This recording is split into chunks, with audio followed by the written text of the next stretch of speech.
देखो बाबू, बहुपद का व्यापक रूप, व्यापक का मतलब छोटा रूप, सबसे छोटा रूप कैसन रहेगा? a0x0 plus a1x1 plus a2x2 a2x² होगा plus dot dot dot an x पे पावर n तक रह सकता है। जहां देखिए वो घात, x पे घात देखेंगे 0, इस पे घात देखेंगे 1, इस पे घात देखेंगे 2, डॉट डॉट डॉट कहाँ तक? n तक, जो कि पूर्ण संख्या है बाबू। n मतलब इन्फिनिटिव तक। 0 1 2 3 4 कैसी है? पूर्ण संख्या। हम आप लोग को बता चुके हैं पूर्ण संख्या के बारे में। ये पूर्ण संख्या है, फॉलो कर गया। देखिए बाबू, अब a0 इसका गुणांक, यहाँ x पे पावर 0 इसका गुणांक क्या है बाबू? a0 गुणांक a0। इसका गुणांक क्या है? x पर पावर 1 तो इसका गुणांक a1 इसका गुणांक a2 डॉट डॉट डॉट कहाँ तक? n तक। ये जहाँ ये क्या है बाबू? वास्तविक संख्या है। कैसा संख्या है? वास्तविक संख्या है। देखो बाबू, बहुपद होने के लिए कंफर्म हो जाओ कि घात पूर्ण संख्या गुणांक वास्तविक संख्या, घात पूर्ण संख्या गुणांक वास्तविक संख्या। घात हमेशा चर पद पे देखेंगे। एक नोट में लिख लेंगे आप लोग, नोट में, कि घात हमेशा किस पे देखेंगे? चर पद पे, चर पद में देखेंगे। घात हमेशा चर पद में ही देखेंगे, अचर पद में कभी घात को नहीं देखा जाता है। चलिए अब हम लोग कुछ देखते हैं। देखो बाबू, घात हमेशा चर पद किसको कहते हैं? हम लोग को पता हुई है क्या बाबू? A B C dot dot X by Z तक, एक्स बाई जेड तक। घात देखना हमको हमेशा ए बी सी से लेके जेड तक, इससे ज्यादा घात हम लोग को नहीं देखना है। अब देखिए बाबू, मान लिया जाए कहीं पे लिख दे ऐसा सिर्फ 5, ये 5 क्या है? अचर पद है ना। 5 तो अचर है, क्योंकि चर हम लोग अभी सीखे हैं, ABCD XYZ चर होता है। अचर तो गिनती वाली संख्या, सिंपल सी बात है, 1 2 3 4 कुछ हो रहा है, अचर रहेगा। तो अचर पद हमेशा शून्य घात का बहुपद होता है। बहुपद है कि नहीं? हाँ है। देख लो अब एगो नोट और लिख सकते हैं कि अचर पद हमेशा शून्य घात का बहुपद होता।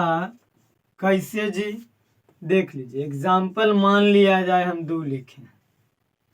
अच्छा, ये 2 लिखे हैं बाबू, तो बताओ हम 2 को क्या लिख सकते हैं? और 2 गुना 1 लिख सकते हैं कि नहीं लिख सकते हैं? लिख सकते हैं, बिल्कुल लिख सकते हैं। क्यों? क्योंकि 2 गुना 1 तो 2 ही आ जाएगा ना। अच्छा, आप लोग बहुत पहले 8 क्लास में पढ़ेंगे या 7 में पढ़ेंगे बाबू, कि कोई भी संख्या पे पावर 0 उसका वैल्यू कितना होता है बाबू? 1। कोई भी संख्या पे पावर 0 उसका वैल्यू 1। तो देखिए बाबू, बराबर 2 गुना 1 को हम लिख सकते हैं इस पे पावर 0, क्योंकि वैल्यू दोनों बराबर है। या तो 1 लिखो चाहे x पे पावर 0 लिखो। जब हम x पे पावर 0 को 1 लिख सकते हैं तो 1 बराबर x पे पावर 0 लिख सकते हैं कि नहीं लिख सकते हैं? तो 1 के जगह पे x पे पावर 0 लिख दिए ना। अब इसको गुना करेंगे तो 2x पे पावर 0। देखिए बाबू, हम क्या बोले? अचर पद हमेशा शून्य घात का बहुपद होता है। देखिए, अचर पद 2 था खाली बाबू, तो घात देखो तो 0 है कि नहीं है, यानी शून्य घात का बहुपद हो गया। घात हमेशा देखेंगे किस पे? चर पद पे। इसमें चर छुपा हुआ था, कोई दिक्कत नहीं, समझ में आ गया होगा बात। यानी अचर पद हमेशा शून्य घात का बहुपद होता है। यदि कोई बोल दे कि 5 बहुपद है कि नहीं है? हाँ है, शून्य घात का बहुपद है। कैसे? हम कोई बोल दे तुरंत लिख देंगे बाबू कि 5 को हम 5 गुना 1 लिख सकते हैं। अब हम 5 को 1 को हम x पे पावर 0 लिख सकते हैं। अब गुना कर देंगे बाबू तो 5x पे पावर 0। देखो, चर पद पे देखेंगे घात 0 है, गुणांक 5 है, इसका गुणांक क्या है? 5 है इसका। लेकिन 5 हम एक अचर पद लिए थे जो कि शून्य घात का बहुपद होता है।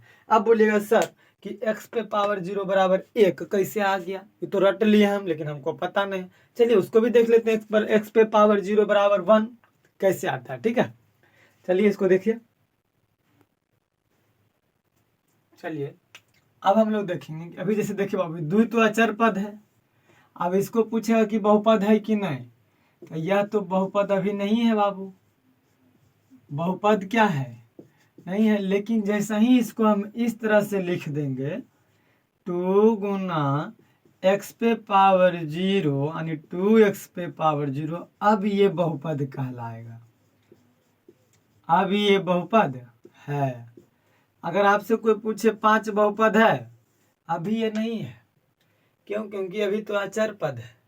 5 बहुपद कब कहलाएगा? जब हम इसको बहुपद के रूप में ला देंगे x पे पावर 0 यानी 5x पे पावर 0, अब ये बहुपद कहलाएगा। कोई दिक्कत? अब 1 बराबर x पे पावर 0 कहाँ से ला रहे हैं? अभी हम लोग फॉर्मूला आप लोग बताए बाबू, 1 बराबर x पे पावर 0 लिखो, चाहे x पे पावर 0 बराबर 1 लिखो। ऐसा नहीं कि x पे पावर 0, कोई भी संख्या पे पावर 0 यानी 7 पे पावर 0 उसका वैल्यू 1, 1 लाख पे पावर 0 उसका वैल्यू 1, 22 पे पावर 0 उसका वैल्यू 1। तो 1 बराबर हम कुछ भी लिख सकते हैं, अपना मर्जी से हिसाब से हमको चर के रूप में लाना, ला दिए, कोई दिक्कत नहीं। x भी लिख सकते हैं, y भी लिख सकते हैं, यहाँ पे मर्जी करे तो ऐसे भी लिख सकते हैं। 5 गुना 1, तब 5 गुना 1 को हम लिख सकते हैं y पे पावर 0, तो 5 y पे पावर 0 हो जाएगा। देखो बाबू, 0 घात आया, y तो चर है, ये अचर है, बहुपद हो गया, चर अचर घात भी हो गया। तब बहुपद होने के लिए क्या बताएं बाबू? जिसका घात पूर्ण संख्या में, तो घात क्या आ गया नो? 0 जो कि पूर्ण संख्या है, गुणांक क्या आ गया बाबू? 5 जो कि वास्तविक संख्या है, यानी यह भी बहुपद बना। बना कि नहीं बना? चर पर घात किस पे देखेंगे? हमेशा चर पद पे, अचर पद पे तो घात देखना ही नहीं है। चलिए अब हम लोग देखते हैं x पे पावर 0 बराबर 1 बराबर। देखो बाबू, कोई पूछ दे कि x पे पावर 0 बराबर 1 कैसे हुआ? बचपन में हम लोग पढ़े, बचपन में नहीं बल्कि 7 में पढ़े बाबू, कि a पर पावर m बटा a पर पावर n बराबर a पर पावर m माइनस n।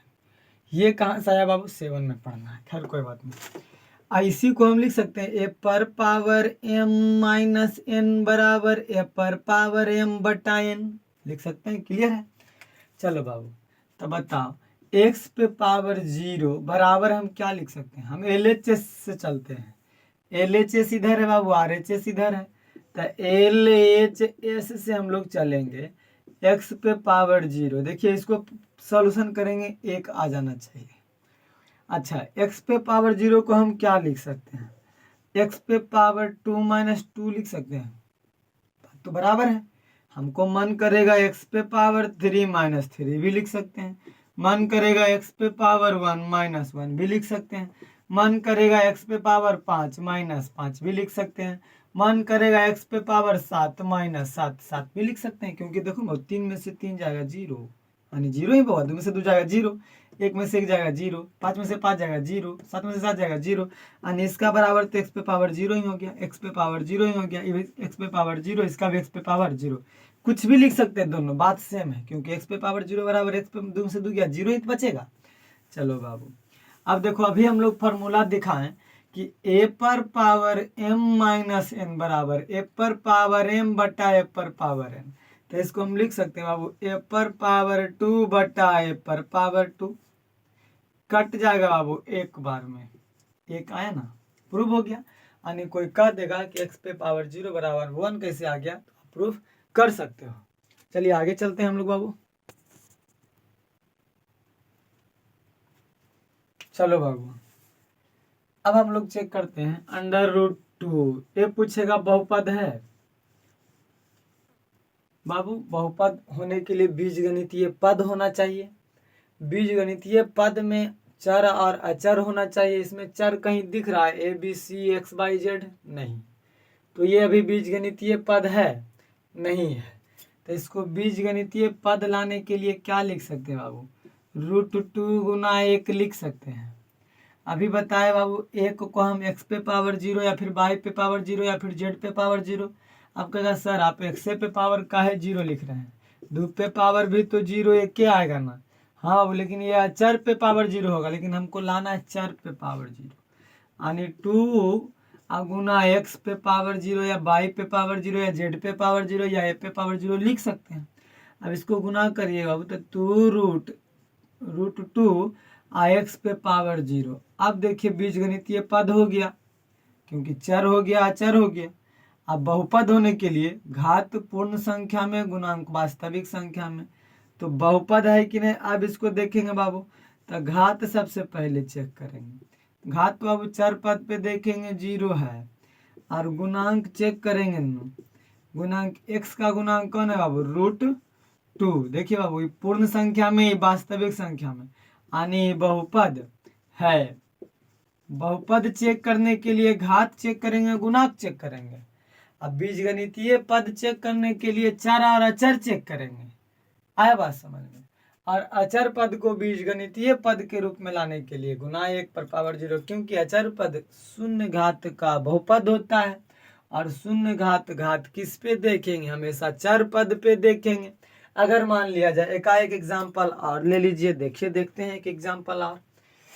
अगर मान लिया जाए आपके पास क्वेश्चन ऐसा दे दे, √6 मान लेते हैं, √6 ये बीजगणितीय पद है, पूछेगा आपसे बहुपद है, तो हम लोग जानते हैं बहुपद होने के लिए बीजगणितीय पद होना चाहिए।